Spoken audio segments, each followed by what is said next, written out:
যাদের বয়স ছোট তাদের থেকে যখন একটি মাস অতিবাহিত হয়, একটি বছর অতিবাহিত হয়, তখন তার অভিভাবকরা চিন্তা করে আমার ছেলেটা 1 বছর বড় হয়েছে, 1 মাস বড় হয়েছে, আমার মেয়েটার 1 বছর বয়স বেশি হয়ে বড় হয়েছে, বাড়তেছে এটা মনে করি।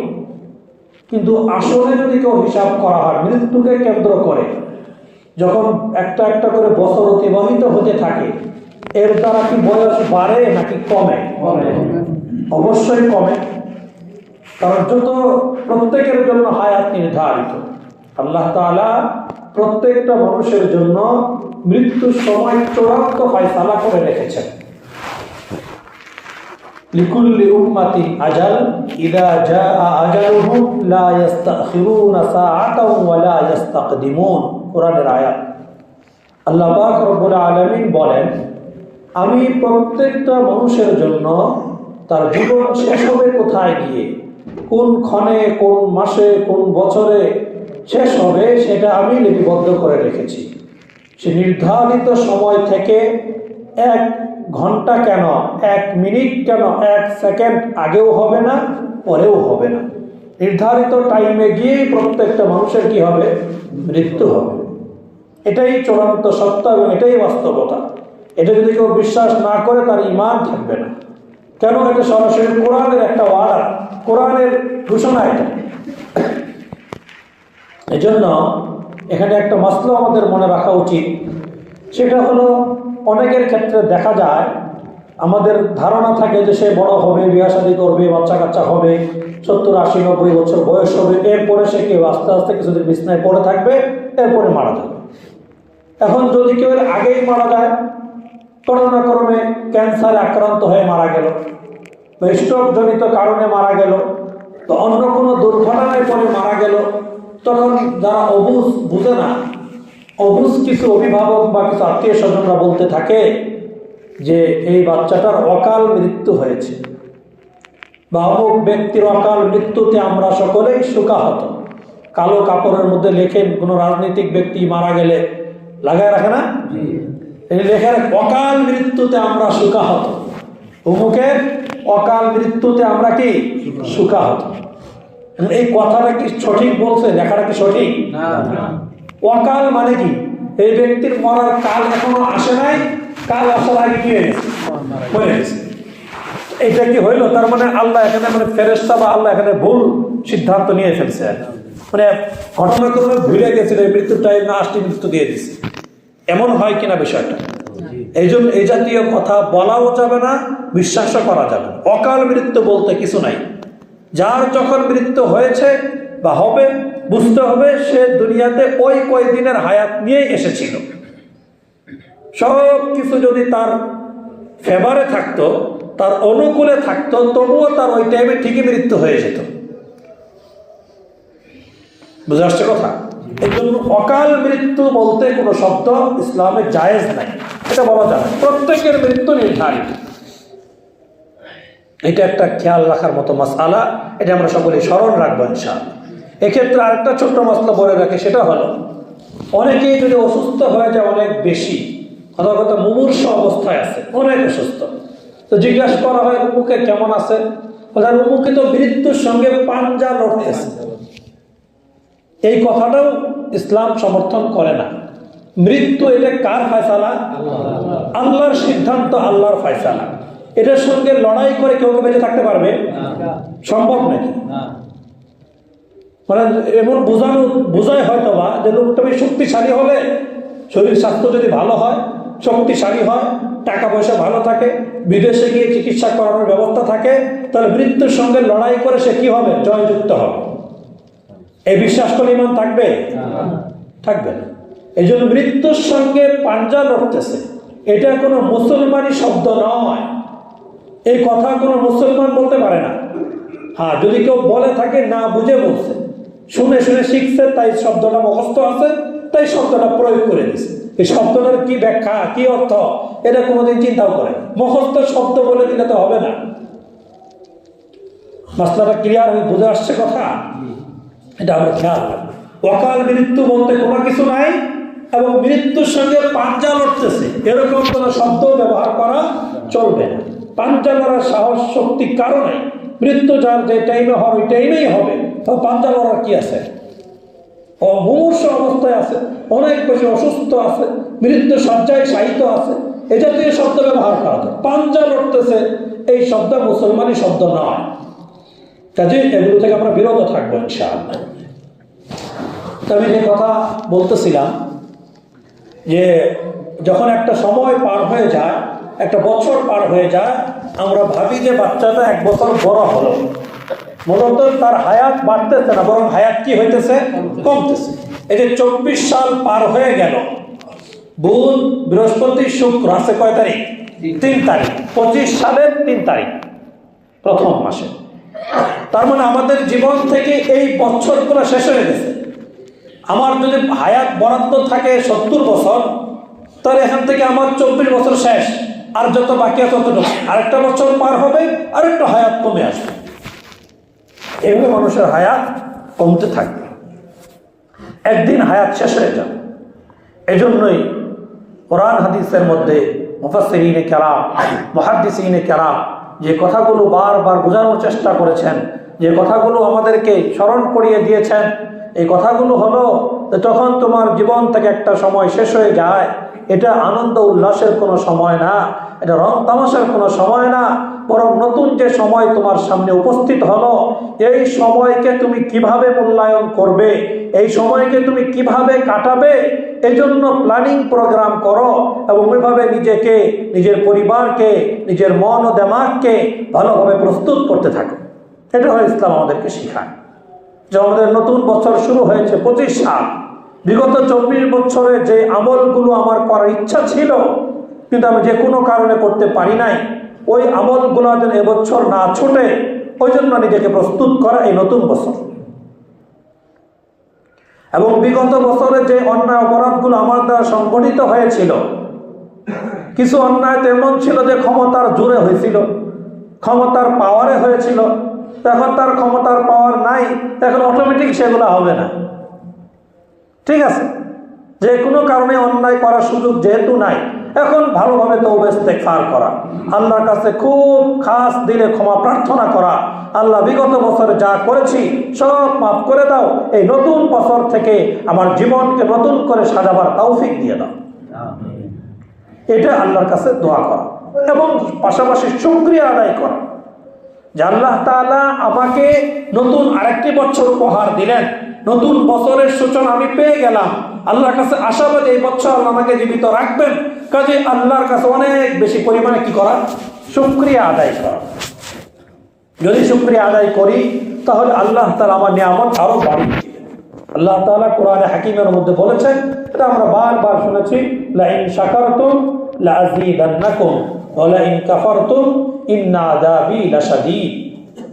যদি তোমরা আল্লাহ তাআলার পক্ষ থেকে কোনো নিয়ামত পাওয়ার পরে খুব একাগ্রতার সাথে আল্লাহ তাআলার শুকরিয়া আদায় করো, অবশ্যই অবশ্যই আল্লাহ তোমার নিয়ামত বৃদ্ধি করে দেবেন। লা আযীদান্নাকুম, এখানে আল্লাহ তাআলা দুইটা তাকিদের শব্দ ব্যবহার করে বলেছেন, লা আযীদান্নাকুম, অবশ্যই অবশ্যই আমি তোমার নিয়ামতকে আরো বহু গুণে বৃদ্ধি করে দেব। ওয়ালা ইন কাফারতুম, আর যদি নাকি তোমরা আমার নিয়ামতের নাশুকরি করো, যে কোনো কারণে, যে কোনো এক পর্যায়ে গিয়ে আমার নিয়ামতের তুমি মূল্যায়ন করলে না, আমার নিয়ামতের তুমি নাশুকরি করে দিলে, তাহলে মনে রেখো তুমি যদি শুকরিয়া আদায় না করো, আমার কাছে যে ভান্ডার রয়েছে এগুলোর মধ্যে বিন্দু পরিমাণ কিন্তু কম হবে না, এবং আমার মর্যাদা যে পর্যায়ে আছে এখান থেকে এক চুল পরিমাণও কমবেও না, বৃদ্ধিও পাবে না, কিন্তু তোমার ক্ষতি হবে, আমি তোমার নিয়ামত ছিনিয়ে নিব এবং আমি তোমাকে মারাত্মক শাস্তিতে গ্রেফতার করে দেব। ইন্না আযাবি লাশাদীদ, এই শুকরিয়ার আয়াতের সাথে ইন্না আযাবি লাশাদীদ এই অংশটুকু আল্লাহ কেন যুক্ত করে দিলেন? কোনো কারণ ছাড়াই যুক্ত করলেন এখানে। শুকরিয়া আদায় করলে নিয়ামত বাড়িয়ে দিবে, আর শুকরিয়া আদায় না করলে নিয়ামত কমবে। এখানে তো কথা শেষ হওয়ার কথা ছিল, আল্লাহ তো শেষ করেন। আল্লাহ সাথে বলছেন ইন্না আযাবি লাশাদীদ। কি উদ্দেশ্য? আমি তোমাকে গুনে গুনে দেখো কত রকমের নিয়ামত দান করেছি। কোন কোন নিয়ামত এমন আছে ওই নিয়ামতের শুকরিয়া যদি আদায় তুমি না করো, শুধু নিয়ামত কমবে এতটুকুই ক্ষান্ত নয়, বরং দুনিয়াতেও তোমাকে কঠিন শাস্তি ভোগ করতে হবে, আর পরকালে আমার দরবারে মহা শাস্তি তোমাকে গ্রেফতার করবে। কথা বুঝে আসছে? এটাই আল্লাহ ইঙ্গিত করেছেন ইন্না আযাবি লাশাদীদ, নিশ্চয় আমার শাস্তি মহা কঠিন। এবার আসেন, আল্লাহর কয়টা নিয়ামত আমরা ভোগ করি? গণনা করে শেষ করা যাবে না। আমার সুন্দর একটা বাড়ি আছে, একটা নিয়ামত। আমার ভালো উপার্জনের ব্যবস্থা আছে, 2টা নিয়ামত। আমার বিবি বাচ্চা আছে, 3টা নিয়ামত। শরীর স্বাস্থ্য ভালো আছে, 4টা নিয়ামত। এই তো নাকি? হ্যাঁ, গণনা করে শেষ করা যাবে কোনোভাবে? কেউ পাঁচতে কখনো শেষ করে পারবে না, যে এটা আল্লাহ নিজেই তো বলে দিতে পারবে কিভাবে। আল্লাহ তাআলা সূরা ইব্রাহিম 13 নম্বর পারায় 34 নম্বর আয়াত আল্লাহ তাআলা বলেছেন, ওয়াইন তাউদ্দু নি'মাতাল্লাহি লা তুহসুহা, তোমরা যদি আল্লাহ তাআলার নিয়ামতগুলো গণনা করতে থাকো, তোমাদের কলমের কালি শেষ হয়ে যাবে, তোমাদের পৃথিবীর সকল গণনা যন্ত্রগুলো বেকার হয়ে যাবে, তোমাদের পুরো সময় শেষ হয়ে যাবে, কিন্তু আমার নিয়ামতগুলো তুমি গণনা করে শেষ করতে পারবে না। এই ঘোষণা কার? আল্লাহ নিজের ঘোষণা। এই জন্য নিয়ামত গণনা করে শেষ করা এটা কারো পক্ষেই সম্ভব না। তবে কিছুটা অনুমান করা যাবে। নিয়ামতগুলো মুফাসসিরিনে কেরাম বিভিন্নভাবে ভাগ করেছেন। আল্লাহ তাআলার দেওয়া নিয়ামতগুলোকে বিভিন্ন ভাগে কি করেছেন? বিভক্ত করেছেন। 1 নম্বর ভাগ করেছেন হলো এটা, যেই সকল নিয়ামত মানুষ দেখে শুনে বুঝতে পারে, অনুধাবন করতে পারে, ধরা ছোঁয়ার ভিতরে যেটা আছে, এটা হলো 1 নম্বর নিয়ামত। যে নিয়ামতগুলো এখনো তার আয়ত্তে আছে, এগুলো হলো কি নিয়ামতের 1 নম্বর কোয়ালিটি। এর মধ্যে যা আছে আমরা দেখি, শুনি, ধরি, বুঝতে পারি, এগুলো সব আল্লাহ দেওয়া কি নিয়ামত।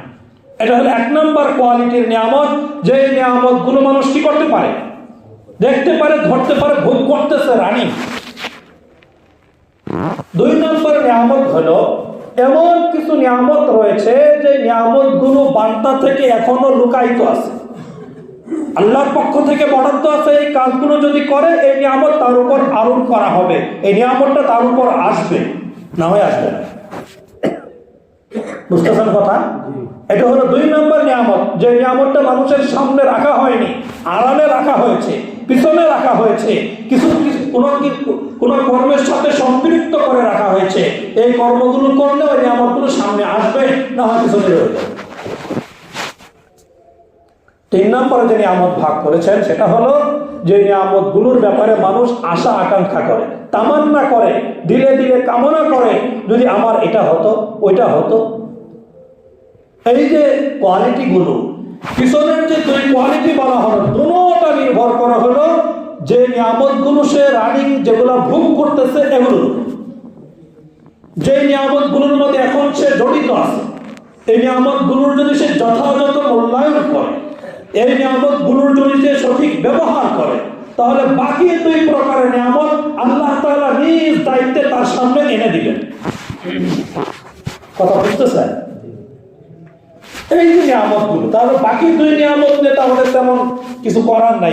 করার আছে? করার আছে কোনটা? যেটা আমাদের সামনে আছে এখন, যেটা আমরা অনুধাবন করতেছি, যেটা আমরা প্রতিনিয়ত আল্লাহ তাআলার পক্ষ থেকে দেওয়া নিয়ামত ভোগ করতেছি, এটাকে মূল্যায়ন করতে হবে। এটাকে যদি কেউ মূল্যায়ন করে, এটাকে যদি আপন করে নেয়, এই নিয়ামতের যথাযোগ্য ব্যবহার সে করে, তাহলে বাকি 2 প্রকারের নিয়ামত আল্লাহ তাআলা তার সামনে এনে দিবে, সে পাবে। আর এটাতেই যদি অবহেলা করে, বাকিগুলো আশা করবে কিন্তু সে পাবে না। বাকিগুলো আশা করবে কিন্তু সে পাবে না। কিন্তু এখানে একটা প্রশ্ন আসবে কারো কারো, আমরা তো অনেককেই দেখি যে সে নামাজের ধারে কাছে নাই, রমজানের রোজার ধারে কাছে নাই, দান সৎকার ধারে কাছে নাই, মানুষের হক গুলো যথাযথ সে বুঝিয়ে দিচ্ছে না, ভাইয়ের হক, বোনের হক, ফুফুদের হক, খালাদের হক, আত্মীয় স্বজনের পাওনা গুলো সে যথাযথ আদায় করে দিচ্ছে না। কিন্তু দেখি তার দিন দিন খালি উন্নতি হতেই চলেছে। তার বাড়ি একটার জায়গায় 3টা হয়ে যাচ্ছে, গাড়ি একটার জায়গায় 5টা হয়ে যাচ্ছে, বিবাহ না একটাই করছে আর করতেছে, কিন্তু অন্যান্য নিয়ামত কি হয়েছে? বাড়তেছে।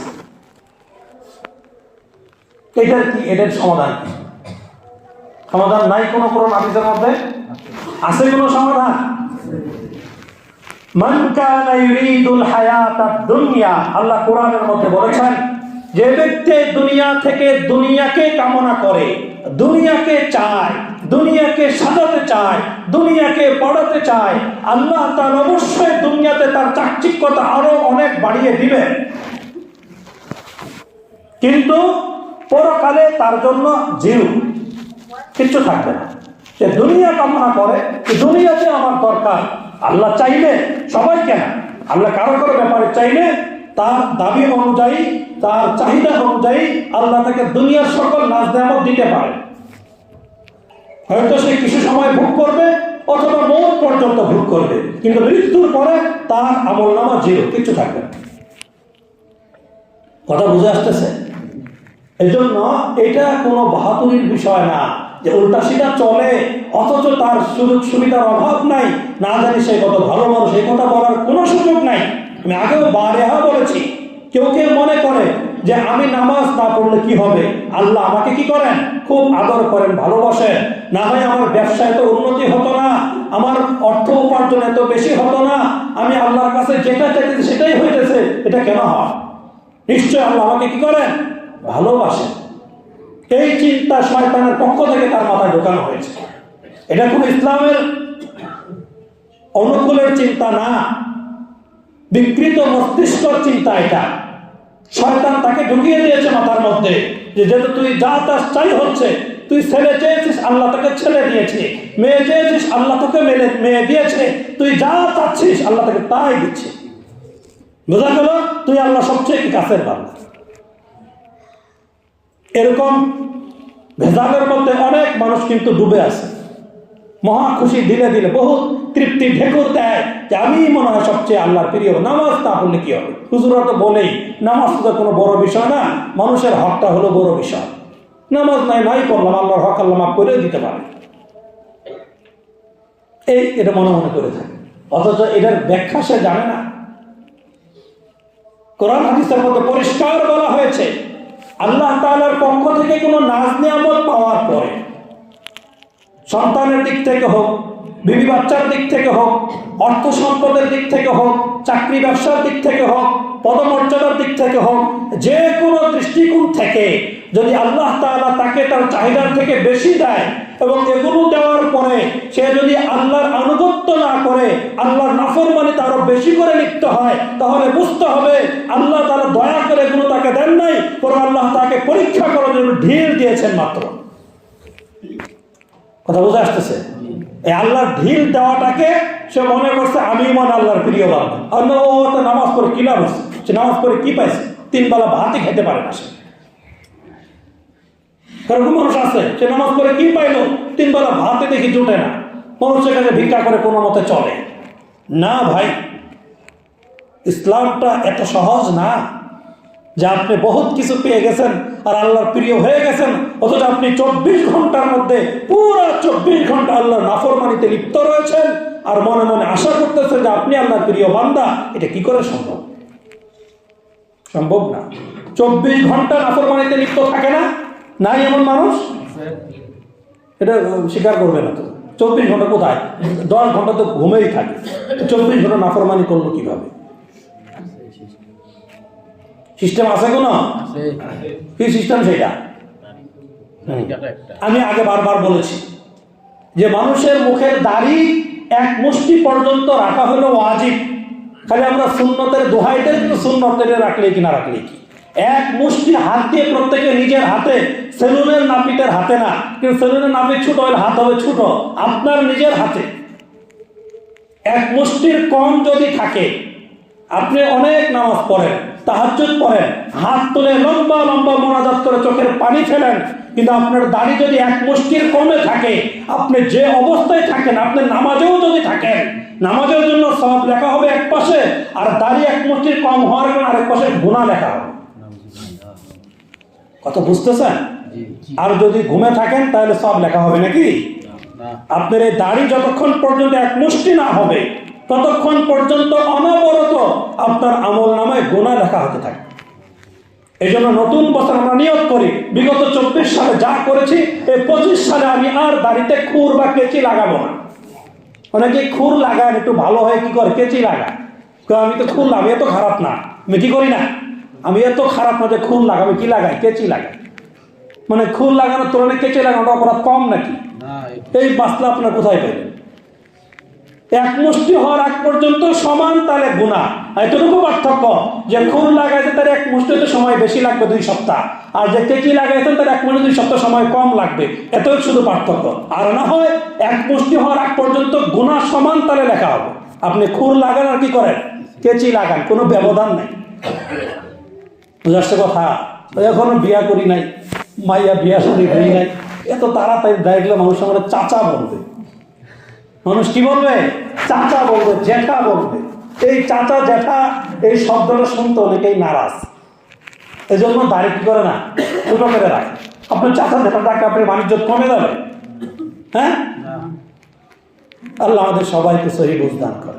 বাহরহাল এই নতুন বছরের একটা বিশেষ আবেদন থাকবে সকলের প্রতি, এই 25 সালে আমি কখনোই মুখের মধ্যে দাড়িতে খুর বা কেচি ব্যবহার করবো না ইনশাআল্লাহ। নিয়ত করা যায় তো নাকি? আল্লাহ তাআলা তৌফিক দিলে তো বাস্তবায়নও হতে পারে। নিয়ত করতেই যদি ডরাই তাহলে তো বাস্তবায়ন হবে না। নিয়ত করে নেন না সবাই, ইনশাআল্লাহ চেষ্টা করবো যে আল্লাহ সবাইকে তৌফিক দান করে। তো বলছিলাম আল্লাহ, এই যে নিয়ামতগুলো যে আল্লাহ তাআলা এতগুলো নিয়ামতে আমাদেরকে ডুবাইয়ে রাখলেন, এই নিয়ামতের শুকরিয়া আদায় যদি না করা হয় তাহলে আল্লাহ তাআলা নিয়ামত কমিয়ে দিবেন। আরও যে 2 কোয়ালিটির নিয়ামত রয়েছে ওই নিয়ামতগুলোর দেখা কোনোদিন মিলবে না। আর আপনার কাছে যে নিয়ামতগুলো রানিং আছে এগুলোর যথাযথ মূল্যায়ন করেন, শুকরিয়া আদায় করেন, তাহলে যেগুলো আপনার তামান্না আশা বা যেগুলো আপনি জানেনও না কিন্তু আপনার জন্য বরাদ্দ করে রেখেছেন আল্লাহ তাআলা, সেগুলো সামনে আসবে, দেখতে পাবেন। এটার জন্য শর্ত হলে কি করতে হবে? যেগুলোর মধ্যে ডুবে আছেন এগুলোর যথাযথ মূল্যায়ন করতে হবে। কত নিয়ামত, নিয়ামত এই যেগুলো দেখে এগুলো আছে কত, এগুলো কোরআন হাদিস দিয়ে বললেও শেষ হবে না। আর এমনি বাইরে কোরআন হাদিস ছাড়া তো বাহ্যিক কত আছে। আল্লাহ তাআলা কোরআনের মধ্যে বলছেন, একটা দুইটা বলি, সূরা নাহলের মধ্যে আল্লাহ পাক রব্বুল আলামিন বলেছেন, আল্লাহু আখরাজাকুম মিন বুতুনি উম্মাহাতিকুম লা তা'লামুনা শাইআ। আল্লাহ তাআলা 14 নম্বর পারা পরিষ্কার বলছেন, আল্লাহু আখরাজাকুম মিন বুতুনি উম্মাহাতিকুম লা তা'লামুনা শাইআ। আল্লাহ তাআলা তোমাদের সকলকে তোমার মায়ের পেট থেকে বের করেছেন এমন অবস্থায় তোমরা একদম পৃথিবীর কোনো কিছু জানতে না। কথা সত্য না? আল্লাহু আখরাজাকুম মিন বুতুনি উম্মাহাতিকুম, আল্লাহ তোমাদের মায়ের পেট থেকে বের করেছেন। অন্য আয়াতে আল্লাহ তাআলা বলেছেন, খালাকাকুম ফি বুতুনি উম্মাহাতিকুম খালকাম মিন বাদি খালকিন ফি যুলুমাতিন সালাস। আল্লাহ তাআলা তোমাদেরকে তোমাদের মায়ের গর্ভে সৃষ্টি করেছেন এমন ভাবে যেখানে অন্ধকারের ভিতরে অন্ধকার, 3 অন্ধকারের ভিতরে আল্লাহ তাআলা সৃষ্টির সবচেয়ে সেরা মাখলুক মানুষকে আল্লাহ তাআলা সৃষ্টি করেছেন। মায়ের পেটের চামড়ার অন্ধকার, রেহেমের অন্ধকার, এবং রেহেমের ভিতর একটা আলাদা আবরণ দিয়ে পাতলা চামড়ার মতো কাপড় দিয়ে একটা চামড়া দিয়ে পেঁচানো থাকে, আরেকটা আবরণ, রাতে বাতি নিভাইয়া দিলে আরেকটা আবরণ, 4-5টা অন্ধকারের ভিতরে আল্লাহ তাআলা তোমাকে আমাকে সৃষ্টি করেছেন। দেখেন তো দুনিয়াতে এমন কোন কারখানা আছে যে কারখানা বাতির ব্যবস্থা না থাকলেও চলে? কথা বলেন, আসেনি কোনো কারখানা এরকম? দুনিয়াতে এমন একটা কলকারখানা দেখা যেখানে বিদ্যুতের কোনো ব্যবস্থা নাই, বাহিরের আলোর কোনো ব্যবস্থা নেই, ঘুট অন্ধকার, অথচ কারখানা অনবরত চলতেছে, কোনো সমস্যা হচ্ছে না। এমন কারখানা আছে পৃথিবীতে? হ্যাঁ, আচ্ছা, এমন কোন কারখানা দেখা যে কারখানাকে অনেক জোরে ঝাঁকি দিলে, কারখানাকে উল্টায় দিলে, কারখানাকে কাট করলে কারখানা চলতেই থাকে, কোনো সমস্যা হয় না? আছে এমন কোন কারখানা? সামান্য একটু আধা মিনিটের ভূমিকম্প হলে কারখানা শেষ। ঠিক কিনা? একটু যদি ভারী মানে একটু যদি কাঠ হয়, নিচে থেকে মাটি সরে গেছে, কারখানা ভবনটা একটু কাঠ হয়েছে, কারখানা শেষ। ঠিক কিনা? দুনিয়ার সামান্য জিনিস তৈরি করার কারখানাটাকে কত কিছু দিয়ে সাজাতে হয়। আলো লাগে, নিরাপত্তা লাগে, কোনো ধরনের যেন ঝুঁকি না লাগে, ঝাঁকি না লাগে, এগুলো খেয়াল করতে হয়।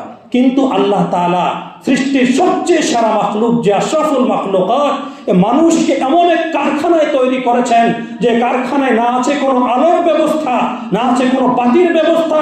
ওই কারখানাকে সাথে নিয়ে ওই বাচ্চার মা অনবরত হাঁটতেছে, দৌড়াইতেছে, শুইতেছে, বসতেছে, কাজ হইতেছে, কাম করতেছে, কিন্তু ওই কারখানায় যে বস্তু তৈরি হচ্ছে ওর মধ্যে বিন্দু পরিমাণ কোনো সমস্যা হচ্ছে না। এটিকে আল্লাহর নিয়ামত না? কখনো ভেবে দেখেছেন এভাবে? কেমন কারখানায় আল্লাহ আমাদেরকে তৈরি করেছেন, যে কারখানার কোনো কিছুতে ব্যাঘাত ঘটে না, ভূমিকম্পতেও কারখানার কোনো ক্ষতি হয় না, আলো নয় অন্ধকারেতেও কোনো সমস্যা হচ্ছে না। কিন্তু কারখানাতে সর্বোত্তম মাখলুককে আল্লাহ তাআলা আস্তে আস্তে সৃষ্টি করে দিচ্ছেন। এটা নিয়ে বলে বহু কথা, একটু শুধু মনে রাখেন, এভাবে ভাবেন না যে আল্লাহ কিভাবে আমাদেরকে তৈরি করেছেন। আল্লাহু আখরাজাকুম মিন বুতুনি উম্মাহাতিকুম লা তা'লামুনা শাইআ। এরপর মায়ের পেট থেকে তোমাকে কে বের করেছে? কোনো ধাত্রী তোমাকে বের করে নাই, কোনো নার্স আর ডাক্তার তোমাকে বের করে নাই। আল্লাহ তাআলা বের হওয়ার সময় করে দিয়েছেন বিধায় আল্লাহ কুদরতিভাবে তোমাকে বের হওয়ার ব্যবস্থা করে দিয়েছেন। তুমি মনে করো ডাক্তার তোমাকে সিজার করে বের করেছে, ধাত্রী তোমাকে হাত দিয়ে বের করেছে, অসম্ভব। আল্লাহ যদি বের করার তৌফিক না দেন, হবে না, পেটেই তুমি মরে যেতা। কত বাচ্চা পেটেই শেষ হয়ে যায়, দুনিয়ার মুখ আর দেখতে পারে না। বলেন এমন হয় না? তো কে বের করলেন আমাদেরকে? আল্লাহ তাআলা আমাদেরকে বের করলেন, বের তো করলেন। বের করার পরে এমন অজ্ঞ, এমন মূর্খ, এমন জাহেল কোনো কিছু বলা এবং করার শক্তি নাই। লা তা'লামুনা শাইআ। কে বলছেন এটা? আল্লাহ বলছেন লা তা'লামুনা শাইআ, কিছুই তোমার জানা নাই, কিছুই জানো না তুমি। একজন প্রাণীর থেকেও বেশি অজ্ঞ হয়ে মানুষের সন্তান জন্ম নেয়। মুরগির বাচ্চা যখন মায়ের পেট থেকে, ডিম থেকে বের হয়, তখন তাকে কেউ শিখাই দেওয়া লাগে না, মা তাকে কি শিখাই দেয় না, সে বের হয়ে খাবারের দানা কোনটা চিনে, পাথরের দানা কোনটা সে চিনে। কথা বলেন? যে কোনো প্রাণী আপনি দেখেন, কোন প্রতিষ্ঠানে ভর্তি করে তাকে শেখানো হয়েছে যে ছাগল সে এই কার জিনিসগুলো খাবে, এই জিনিসগুলো খাবে না? কে শিক্ষা দিল তাদের? এক মাসও লাগে না, এক সপ্তাহের মাথায় ছাগল জানে কোনটা সে খাবে, কোনটা সে খাবে না। কিন্তু মানুষের বাচ্চা এক কান্না ছাড়া আর কোনো কিছু সে জানে না, না ধরতে জানে, না বলতে জানে, না কোনো কিছুই জানে না। ক্ষুধা লেগেছে তার সংকেত কি? কান্না। পিপাসা লেগেছে সংকেত কি? কান্না। ঘুম এসেছে সংকেত কি? কান্না। পিঁপড়া কামড় দিয়েছে সংকেত কি? কান্না। কান্না ছাড়া আর কোনো কিছু একজন মানুষের সন্তান জানে না। আল্লাহ তাআলা তার সমস্ত সমস্যা সমাধান রেখেছেন এক কান্নার মধ্যে। কথা বুঝেন না? যেই কান্না দ্বারা আল্লাহ আমার জীবনের সমস্ত সমস্যাগুলো, সমস্ত পাওয়াগুলো, সমস্ত অসুবিধাগুলো সমাধান করেছেন, ওই আল্লাহ কি এখন কান্নার দ্বারা সমাধান করতে পারেন না? এই হুজুর এটা কি বললেন? পারেন না এটা আল্লাহ করতে? বলেন আল্লাহর কাছে কয়দিন কাঁদছি? বিগত 24 সালে পুরো এক বছরে কয়দিনে চোখ দ্বারা আল্লাহর সামনে পানি ফেলেছি যে আল্লাহ তুমি তো ছোটবেলা এই কান্নার মাধ্যমে, এই চোখের পানির মাধ্যমে আমার খাবারের ব্যবস্থা করেছ, আমার পিপাসা নিবারণের ব্যবস্থা করেছ, আমার ঘুমের ব্যবস্থা করেছ, আমার আরামের ব্যবস্থা করেছ, আমার থেকে ক্ষতিকর জিনিস সরিয়ে দেওয়ার ব্যবস্থা করেছ। ওই আল্লাহ তুমি তো এখনো আছো, তোমার কাছে চোখের পানি ফেলে বলি আল্লাহ তুমি চোখের পানির মাধ্যমে আমার সমস্ত সমস্যাগুলো সমাধান করে দাও। বলেন আল্লাহ কি পারেন না? কেন চোখের পানি বের হয় না? আমাদের আশায় থাকে হুজুরে কখন পানি ফেলাবে, তখন আমরা চোখের, কেন নিজে কাঁদতে মনে চায় না? যারা আল্লাহর কাছে কাঁদতে জানে তাদের সমস্যা দুনিয়াতেও সমাধান, পরকালেও সমাধান। যারা বুজুর্গানে দিন, বড় বড় উলামায়ে কেরাম ছিলেন, তারা দিনে রাতে কাঁদতেন। শুধু 24 মাসে না, 24 ঘন্টায় না, প্রতিনিয়ত ঘন্টায় ঘন্টায় 5 ওয়াক্ত নামাজ হোক, প্রতিদিন কমপক্ষে একবার একটা টাইম করে আল্লাহর কাছে চোখের পানি ফেলা উচিত।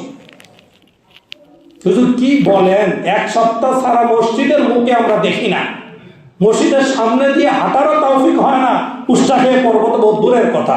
শুক্রবারে কোনো মতে আসি, 1টার পরে আবার তাড়াতাড়ি করে দৌড় দিই, সময় কম, কানবো কখন আমরা? আর কিছু হইলে কোথায় হুজুর একটু পানি পড়া দেন তো, ফু দেন তো, আরে বাপ রে বাপ, হুজুর তো আল্লাহর সঙ্গে চুপ কন্ট্যাক্ট নিয়েছে, হুজুরে ফু দিবে, সব সমাধান, আপনার কিছু করা লাগবে না। হুজুর যদি আমল শিখিয়ে দেয় যে সকাল সন্ধ্যা এবং ঘুমের আগে 3 কুল পড়বে, হুজুর এটা ঝামেলা, ওযু থাকে না অনেক সময়, বা মানে এটা অসুবিধা, আমল করতে রাখেন, খালি কি চায়, ফু দেন, 1 ফুয়ে সমাধান হয়ে যায়, মানে সহজ। এই জন্য আমি যেটা বলতেছিলাম, যে চোখের পানির দ্বারা ছোটবেলা সমস্যার সমাধান হয়েছে, ওই চোখের পানি আজও ফেলে দেখেন না আল্লাহর কাছে, মানুষকে দেখানোর জন্য নয়, এক আল্লাহর কাছে কিছু নেওয়ার জন্য, আল্লাহকে রাজি আর খুশি করার জন্য, দুনিয়ার মাসআলা হল করার জন্য, আখিরাতের কোনো সমস্যা সমাধানের জন্য আল্লাহর কাছে চোখের পানি ফেলে বলেন, অবশ্যই আল্লাহ আপনার সমস্যা সমাধান করে দেবেন। আল্লাহর ভয়ে যদি কারো চোখ থেকে 1 ফোঁটা পানি বের হয়, 1 ফোঁটা পানির এত পাওয়ার হবে, 1 ফোঁটা পানি আল্লাহ তাকে জাহান্নামের চির আগুন থেকে মুক্তি করে দেবেন। এজন্য ছোটবেলা কিছুই জানতাম না, এক কান্নার মাধ্যমে সমস্যার সমাধান করেছি। আজও আমাদের উচিত ওই কান্নার মাধ্যমে চেষ্টা তো করবোই, তবে আগে আল্লাহর কাছে চোখের পানি ফেলা চাই, কান্না করা চাই, আল্লাহ সমাধান করে দেবেন। বাহরহাল এই আয়াতটা শেষ করে দিব। আল্লাহু আখরাজাকুম মিন বুতুনি উম্মাহাতিকুম লা তা'লামুনা শাইআ, এমন ভাবে তোমাকে মায়ের পেট থেকে বের করে দিলাম তুমি কিছুই জানো না। ওয়া জাআলা লাকুমুস সামআ ওয়াল আবসারা ওয়াল আফইদা লাআল্লাকুম তাশকুরুন, এরপর আমি তোমাকে জ্ঞান হাসিল করার উপকরণ দিয়েছি। মায়ের পেট থেকে বের হয়ে কেউ হাফেজ, আলেম, মুফতি আর বক্তা হয় না, মায়ের পেট থেকে বের হয়ে কেউ ডাক্তার আর ইঞ্জিনিয়ার ব্যবসায়ী হয় না, বরং আল্লাহ তাআলা তাকে এমন উপকরণ দিয়েছেন যে উপকরণগুলো ব্যবহার করে সে দিনে দিনে নিজেকে যোগ্য করে তুলতে পারে।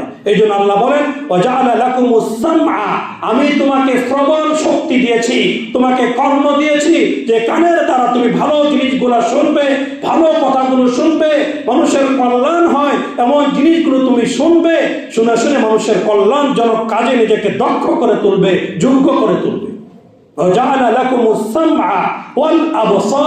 এবং তোমাকে দৃষ্টি শক্তি দান করেছি, যে চোখের দ্বারা তোমার আদরের মা বাবাকে দেখবে, যে চোখের দ্বারা তোমার আত্মীয় স্বজনকে দেখবে, যে চোখের দ্বারা আল্লাহর নিয়ামত গুলো দেখবে, আল্লাহর দেওয়া কোরআন পড়বে, আল্লাহর দেওয়া হাদিস পড়বে, আর আল্লাহর দেওয়া সকল নিয়ামত গুলো দেখে দেখে নিজেকে যোগ্য করবে মানুষের উপকার করার জন্য। এগুলো কে দিয়েছেন? যার কান নাই তাকে জিজ্ঞাসা করে দেখেন, দুনিয়ার এই যে একটা সোনার যুগ, কত দামি জিনিস সে জানে না। সে কখনোই মায়ের মুখে প্রিয় ডাকটা সে শুনে নাই, বাবার মুখে কখনোই সে এত মায়ের ডাকটা সে কান দিয়ে শুনে নাই। আল্লাহ আমাকে আপনাকে মা বাবার ডাক শোনার তৌফিক দিয়েছেন, যে মা বাবার মুখ থেকে ভাষা শুনে শুনে আমি মাতৃভাষা শিখেছি, মায়ের ভাষা শিখেছি, বাবার ভাষা শিখেছি। কি দিয়ে শুনেছি? এটা কান দিয়ে। এই কান দিয়ে এখন মা বাবার কথা শুনলে পিতা লাগে, আরে বুড়ার বুড়ি সারাদিন খালি বক বক বক বক করতেই থাকে। অথচ এই কান দিয়ে আপনার আব্বা আম্মার এত ভালোবাসার শব্দগুলো শুনে, কথাগুলো শুনে আপনি ভাষা শিখেছেন, আর আজকে আপনার কানে ওই বাবা মার কথা বিরক্ত লাগে, ওই সাউন্ড আপনার সহ্য হয় না, আপনি পুরো কপাল নাফরমান সন্তান। আপনি আল্লাহ আপনাকে দৃষ্টি শক্তি দিয়েছেন আল্লাহর নিয়ামতগুলো দেখার জন্য, যে চোখ দ্বারা আপনার মায়ের চেহারা দেখলে, আপনার বাবার চেহারা দেখলে সাথে সাথে আল্লাহ আপনার আমল নামায় কবুল হজ আর উমরা নেকি দান করবেন। ওই চোখ দ্বারা বাবা মাকে দেখতেও রাজি না। বাবা মা অমুক ভাইয়ের ঘরে খাবে, অমুক বোনের ঘরে খাবে, আমার ঘরে আমার ইনকাম কম, আমার পোলাপান বেশি, আমি এটা পারবো না। কার ঘরে খাবে? ছোট ভাইয়ের ঘরে খাবে, অমুক ভাইয়ের ঘরে খাবে, আমার তো সমস্যা।